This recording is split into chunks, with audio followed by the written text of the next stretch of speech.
ਹਸਤ ਖੇਲਤ ਤੇਰੇ ਦਿਉਰੇ ਆਇਆ audio book ਤੁਹਾਡੇ ਸਾਹਮਣੇ ਮੈਂ ਰੱਖਣ ਲੱਗਿਆ ਹੋਇਆ। ਅਗਲਾ ਚੈਪਟਰ ਇਹਦਾ ਆਪਾਂ ਵਿਚਾਰ ਕਰ ਲਈਏ। ਸੰਨ 1979 ਵਿੱਚ ਮੈਂ ਸਰਕਾਰੀ ਨੌਕਰੀ ਦੇ ਕਾਰਨ ਮਾਨਸਾ ਦੇ ਵਿੱਚ ਡਿਊਟੀ ਕਰ ਰਿਹਾ ਸਾਂ। ਉੱਥੇ ਹੀ ਅਸੀਂ ਰਲ ਮਿਲ ਕੇ ਗੁਰਮਤ ਮਿਸ਼ਨਰੀ ਕਾਲਜ 100 ਸੰਤ ਨਗਰ ਨਵੀਂ ਦਿੱਲੀ ਵੱਲੋਂ ਗੁਰਮਤ ਦੀਆਂ ਕਲਾਸਾਂ ਚਾਲੂ ਕੀਤੀਆਂ, ਜਿੱਥੇ ਕਾਫੀ ਸਾਰੇ ਨੌਜਵਾਨਾਂ ਨੇ ਰਲ ਕੇ 2 ਸਾਲਾ ਪੱਤਰ ਵਿਹਾਰ ਕੋਰਸ ਗੁਰਮਤ ਬਾਰੇ ਪਹਿਲਾਂ ਹੀ ਪਾਸ ਕਰ ਲਿਆ ਸੀ। ਅਤੇ ਅਸੀਂ ਨਾਲ ਹੀ ਦਿੱਲੀ ਵਾਲੇ ਵਿਦਵਾਨ ਵੀਰਾਂ ਨੂੰ, ਜਿਹੜੇ ਕਿ ਲੰਮੇ ਸਮੇਂ ਤੋਂ ਇਸ ਪਾਸੇ ਸਟੱਡੀ ਕਰ ਰਹੇ ਸਨ, ਧਰਮ ਪ੍ਰਚਾਰ ਕਰ ਰਹੇ ਸਨ, ਪਾਰਟ ਟਾਈਮ ਤੌਰ 'ਤੇ ਉਹ ਧਰਮ ਦੀ ਸੇਵਾ 'ਤੇ ਲੱਗੇ ਹੋਏ ਸਨ। ਬਾਕੀ ਆਪੋ ਆਪਣੇ ਕਾਰੋਬਾਰ ਅਤੇ ਨੌਕਰੀਆਂ ਵਗੈਰਾ ਵੀ ਉਹਨਾਂ ਦੀਆਂ ਹੈਗੀਆਂ ਸੀ, ਅਤੇ ਉਹਨਾਂ ਨੂੰ ਅਸੀਂ ਦਿੱਲੀ ਤੋਂ ਵੀ ਸੱਦ ਲੈਂਦੇ ਅਤੇ ਮਾਨਸਾ ਆ ਕੇ ਉਹ ਸਾਡੇ ਕੋਲ ਗੁਰਮਤ ਦੀਆਂ ਵਿਚਾਰਾਂ ਸਾਂਝੀਆਂ ਕਰਦੇ ਅਤੇ ਸਾਨੂੰ ਬਹੁਤ ਸਾਰੀ ਸਿੱਖਿਆ ਦੇ ਕੇ ਜਾਂਦੇ। ਇਸੇ ਤਰ੍ਹਾਂ ਕਲਾਸਾਂ ਵਿੱਚ ਹਫ਼ਤੇ ਮਗਰੋਂ 40-50 ਸਿੰਘ ਇਕੱਠੇ ਹੋ ਜਾਂਦੇ ਸਨ। ਰਲ ਮਿਲ ਕੇ ਗੁਰਬਾਣੀ ਅਤੇ ਇਤਿਹਾਸ ਬਾਰੇ ਵਿਚਾਰਾਂ ਕਰਦੇ ਸਾਂ। ਮਹੀਨੇ ਵਿੱਚ ਇੱਕ ਵਾਰੀ ਕੋਈ ਸੀਨੀਅਰ ਪ੍ਰਚਾਰਕ ਵੀ ਬਾਹਰੋਂ ਆ ਜਾਂਦਾ ਸੀ, ਕਦੇ ਲੁਧਿਆਣੇ ਤੋਂ, ਕਦੀ ਦਿੱਲੀ ਤੋਂ। ਇਉਂ ਸਾਡੀ ਆਪਸ ਵਿੱਚ ਸਾਂਝ ਵੱਧਦੀ ਗਈ। ਮੇਰਾ ਸਟੇਜ 'ਤੇ ਬੋਲਣ ਦਾ ਅਭਿਆਸ ਉਸ ਟਾਈਮ ਹੀ ਜ਼ਿਆਦਾ ਹੋਇਆ। ਭਾਵੇਂ ਮੈਂ ਥੋੜ੍ਹਾ ਬਹੁਤਾ ਪਹਿਲਾਂ ਵੀ ਬੋਲ ਲੈਂਦਾ ਸੀ, ਪਰ ਉਦੋਂ ਲਗਾਤਾਰ ਕਲਾਸਾਂ ਦੇ ਵਿੱਚ ਹਾਜ਼ਰੀ ਭਰਨ ਕਰਕੇ ਵੱਧਦਾ ਗਿਆ ਅਭਿਆਸ ਸਾਡਾ। ਸ਼ਹਿਰ ਅੰਦਰ ਘਰੇਲੂ ਸਮਾਗਮਾਂ 'ਤੇ ਵੀ ਅਸੀਂ ਕਥਾ ਕਰਨ ਜਾਣ ਲੱਗ ਪਏ। ਇਸ ਤਰ੍ਹਾਂ ਕਰਦਿਆਂ ਸ਼ਹਿਰ ਵਿੱਚ ਸਾਡੀ ਸਾਰਿਆਂ ਦੀ ਚੰਗੀ ਜਾਣ ਪਛਾਣ ਹੋ ਗਈ। ਇਸੇ ਸਮੇਂ ਕੀਰਤਨ ਸਿੱਖਣ ਦੀ ਚਾਹਨਾ ਵੀ ਸਾਡੇ ਮਨ ਦੇ ਵਿੱਚ ਪੈਦਾ ਹੋਈ। ਅਸੀਂ ਬੰਬਈ ਤੋਂ ਮਾਸਟਰ ਨਿਹਾਲ ਸਿੰਘ ਜੀ, ਜਿਹੜੇ ਕਿ ਕੀਰਤਨ ਸਿਖਾਉਣ ਦੇ ਵਿੱਚ ਬੜੇ ਨਿਪੁੰਨ ਸਨ, ਬਜ਼ੁਰਗ ਵਿਅਕਤੀ ਸਨ, ਉਹਨਾਂ ਨਾਲ ਰਾਬਤਾ ਕਾਇਮ ਕੀਤਾ।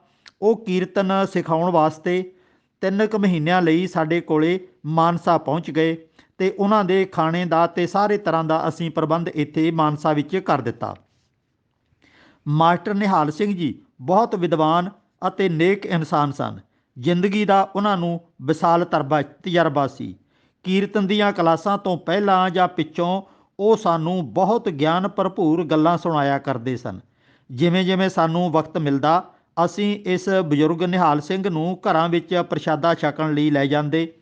ਸਾਰੇ ਜਣੇ ਉੱਥੇ ਇਕੱਠੇ ਹੋ ਕੇ ਲੰਗਰ ਛਕਦੇ ਅਤੇ ਮਾਸਟਰ ਜੀ ਤੋਂ ਗੁਰਮਤ ਦੀਆਂ ਸਿੱਖਿਆਵਾਂ ਸੁਣਦੇ। ਮੇਰੇ ਇੱਕ ਸਾਥੀ ਭਾਈ ਕੁਲਦੀਪ ਸਿੰਘ, ਕਾਲਪਨਿਕ ਨਾਮ ਹੈ, ਅਸਲੀ ਨਾਮ ਨਹੀਂ ਹੈ ਇਹ, ਭਾਈ ਕੁਲਦੀਪ ਸਿੰਘ ਨੇ ਮਾਸਟਰ ਜੀ ਨੂੰ ਆਪਣਾ ਘਰ ਆਉਣ ਦਾ ਸੱਦਾ ਦਿੱਤਾ। ਉਹਨਾਂ ਦੇ ਘਰੋਂ ਬੀਬੀ ਨੇ 6-7 ਬੰਦਿਆਂ ਲਈ ਬਹੁਤ ਖੇਚਲ ਕਰਕੇ, ਮਿਹਨਤ ਕਰਕੇ ਕਈ ਕਿਸਮ ਦੇ ਸੁਆਦਲੇ ਪਦਾਰਥ ਤਿਆਰ ਕੀਤੇ। ਬੱਚਿਆਂ ਨੇ ਖੂਬ ਸੇਵਾ ਵਿੱਚ ਹੱਥ ਵਟਾਇਆ। ਸਾਰਿਆਂ ਨੇ ਹੀ ਬਹੁਤ ਖੁਸ਼ਗਵਾਰ ਮਾਹੌਲ ਵਿੱਚ ਖਾਣਾ ਖਾਧਾ, ਪਰਿਵਾਰ ਦਾ ਧੰਨਵਾਦ ਕੀਤਾ।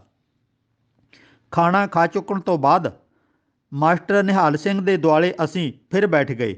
ਉਹਨਾਂ ਨੇ ਭਾਈ ਕੁਲਦੀਪ ਸਿੰਘ ਤੋਂ ਪਰਿਵਾਰ ਬਾਰੇ ਜਾਣਕਾਰੀ ਲੈਣੀ ਚਾਹੀ।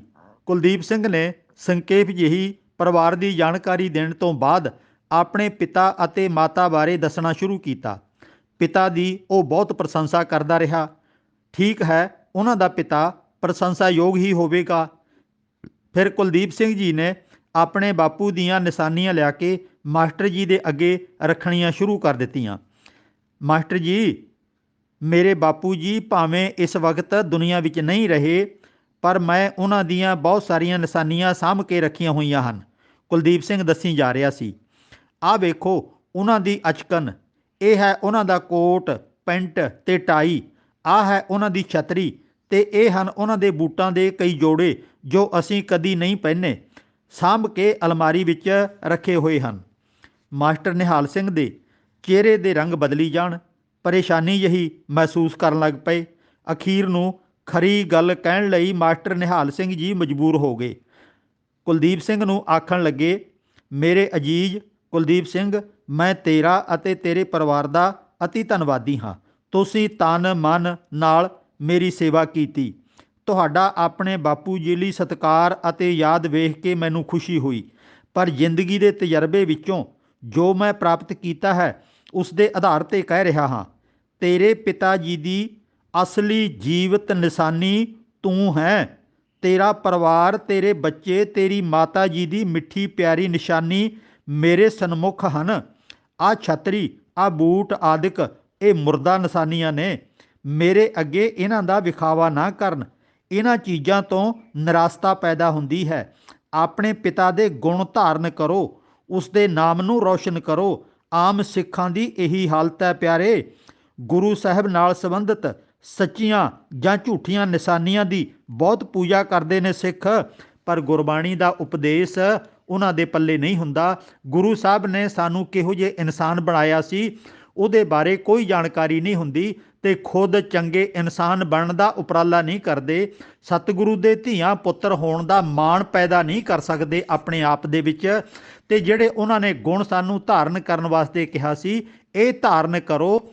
ਆਪਣੇ ਗੁਰੂ ਦੇ ਅਤੇ ਆਪਣੇ ਪਿਤਾ ਦੇ ਇਹੋ ਹੀ ਉਹਨਾਂ ਦੀਆਂ ਅਸਲੀ ਨਿਸ਼ਾਨੀਆਂ ਹੋਣਗੀਆਂ। ਜੇ ਤੁਸੀਂ ਇਹਨਾਂ ਮੁਰਦਾ ਚੀਜ਼ਾਂ ਨੂੰ ਚੁੱਕੀ ਫਿਰੀ ਜਾਓਗੇ ਤਾਂ ਇਹਨਾਂ 'ਚੋਂ ਪ੍ਰਾਪਤੀ ਕੋਈ ਨਹੀਂ ਹੋਣੀ। ਉਦਾਸੀ ਤੁਹਾਨੂੰ ਬਾਰ-ਬਾਰ ਪਰੇਸ਼ਾਨ ਕਰੇਗੀ, ਕਿਉਂਕਿ ਮਰ ਚੁੱਕਿਆਂ ਦੀਆਂ ਚੀਜ਼ਾਂ ਵੇਖ ਕੇ ਉਦਾਸੀ ਹੀ ਆਉਂਦੀ ਹੈ। ਉਹਨਾਂ ਦੇ ਗੁਣਾਂ ਨੂੰ ਯਾਦ ਕਰਕੇ ਤੁਹਾਡੇ ਅੰਦਰ ਉਤਸ਼ਾਹ, ਹਿੰਮਤ, ਹੌਸਲਾ ਇਹ ਪੈਦਾ ਹੋਵੇਗਾ। ਅਸੀਂ ਸਾਰੇ ਬਿੱਟ ਮਾਸਟਰ ਜੀ ਵੱਲ ਵੇਖ ਰਹੇ ਸਾਂ। ਉਹਨਾਂ ਦੀ ਆਖੀ ਦਾ ਸਾਡੇ ਕੋਲ ਕੋਈ ਜਵਾਬ ਨਹੀਂ ਸੀ, ਕਿਉਂਕਿ ਅਸੀਂ ਤਾਂ ਹਾਲੇ ਨਵੇਂ ਇੱਧਰ ਆਏ ਸਾਂ। ਮਾਸਟਰ ਜੀ ਦਾ ਬਹੁਤ ਵਿਸ਼ਾਲ ਤਜਰਬਾ ਸੀ ਤੇ ਇਹ ਗੱਲ ਸਾਡੇ ਅੰਦਰ ਤੱਕ ਧੱਸ ਗਈ। ਮੈਂ ਤਾਂ ਸਾਰੀ ਉਮਰ ਇਹਨਾਂ ਗੱਲਾਂ ਨੂੰ ਆਪਣੇ ਜ਼ਿੰਦਗੀ ਦੇ ਵਿੱਚ ਢਾਲਦਾ ਰਿਹਾ, ਉਤਾਰਦਾ ਰਿਹਾ ਤੇ ਜਿੱਥੇ ਕਿਤੇ ਬੋਲਣ ਦਾ ਮੌਕਾ ਮਿਲਦਾ ਹੈ, ਸੰਗਤਾਂ ਤੱਕ ਅਜਿਹੀ ਜਿਹੜੇ ਉੱਚੇ ਸੁੱਚੇ ਵਿਦਵਾਨਾਂ ਦੇ ਦੱਸੇ ਹੋਏ ਰਾਹ ਉਹ ਦੂਜਿਆਂ ਨਾਲ ਸਾਂਝੇ ਕਰਨ ਦਾ ਯਤਨ ਵੀ ਕਰਦਾ ਰਿਹਾ।